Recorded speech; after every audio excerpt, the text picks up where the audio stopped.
So up until a few months ago, if you had asked me to recommend a welding helmet, I would have recommended this one. It's a Lincoln Viking 3350.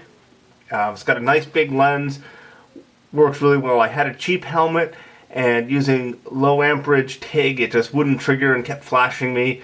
So I decided I was going to spend, the extra money, get a good helmet that would last and wouldn't flash me. So this helmet has not had a whole lot of use. However, it started draining batteries. I'm going to take out the inside panel, don't need the whole helmet. So the batteries are a pain to change. I take out this thing, and then take out this case, here the main lens, and the battery.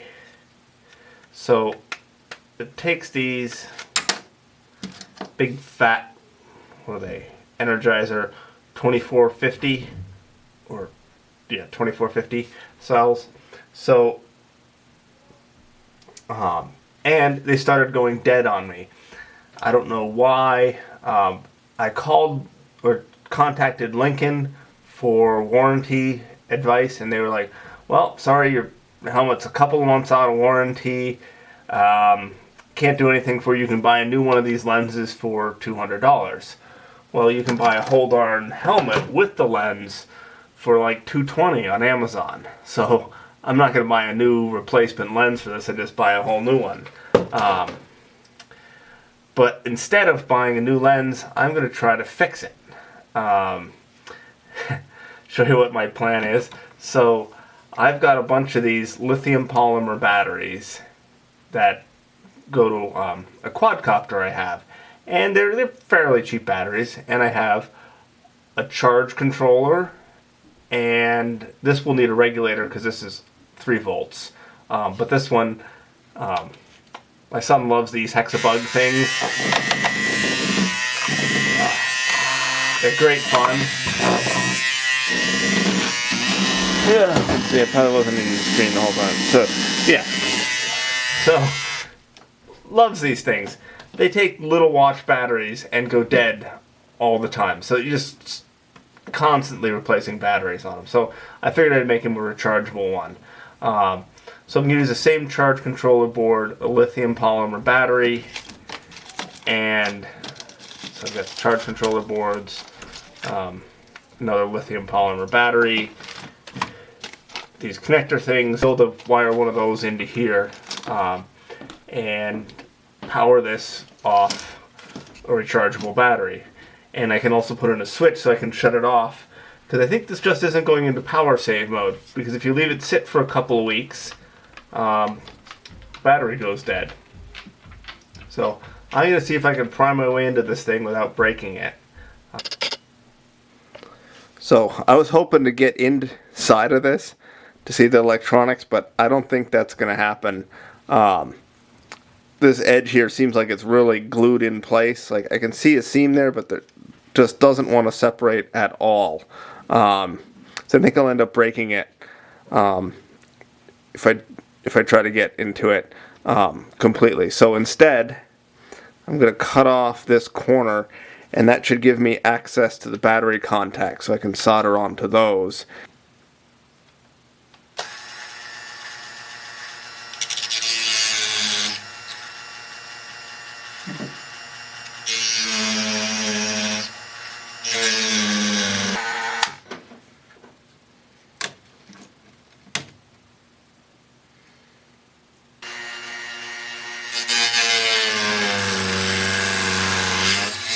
And that'll get soldered on there, and then I'll have another board mounted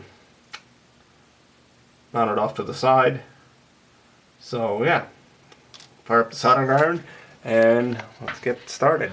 There we go, all soldered on, and now I can hook up to a power supply and make sure that it still works. It should. And then I can get the rest of the circuit soldered up for the battery and voltage regulator.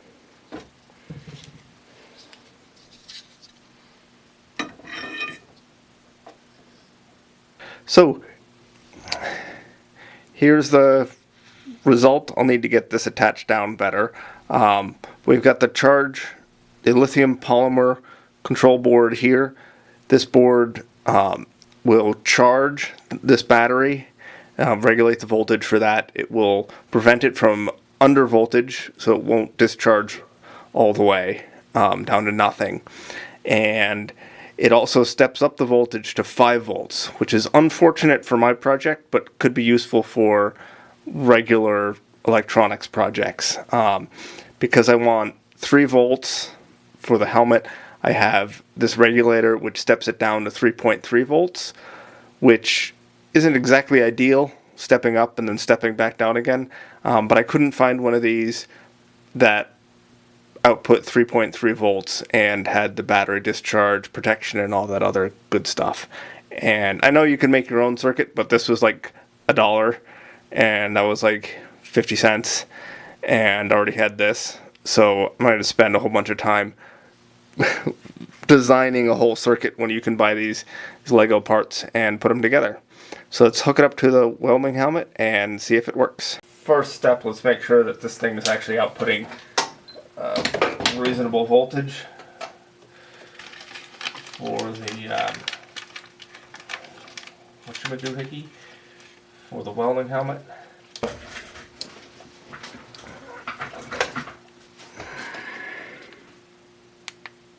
It works. It gets dark. Turn the shade down. Still can't see through it. Shade 5. So, yeah. So it works. So now we need to get this monstrosity attached a little bit better and attached inside the helmet, and then it'll be good to go. So here it is in all its glory, hot glued right to the helmet. At first I put it down here, that's what these marks are, but then I realized if it goes this way, I can't use the USB charging port. So I'd have to charge this battery outside of the helmet. So now I've got it plugged in, so it runs off this battery, and yeah, it works fine. I don't notice it. Let's see. Let's actually put it on. Yeah, don't notice it when it's on. I chiseled off that red LED, so it'll be drawing less power, and also it won't be shining in my eyes when I'm trying to weld. And if anybody has a recommendation for a helmet that's not a Lincoln, I know Miller Elite is one, and Speed Glass, but I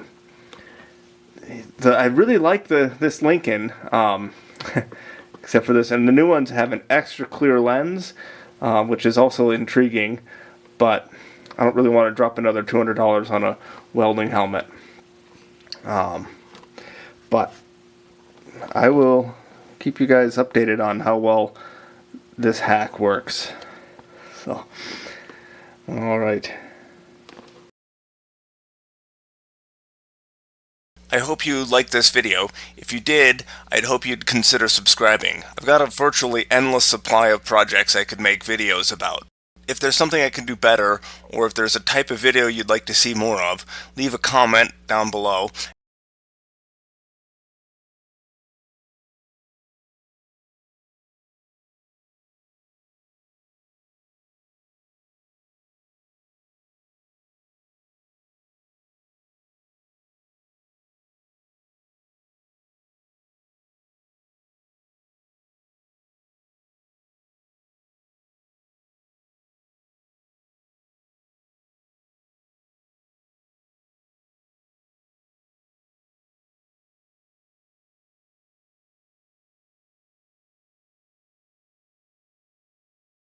I hope you liked this video. If you did, I'd hope you'd consider subscribing. I've got a virtually endless supply of projects I could make videos about.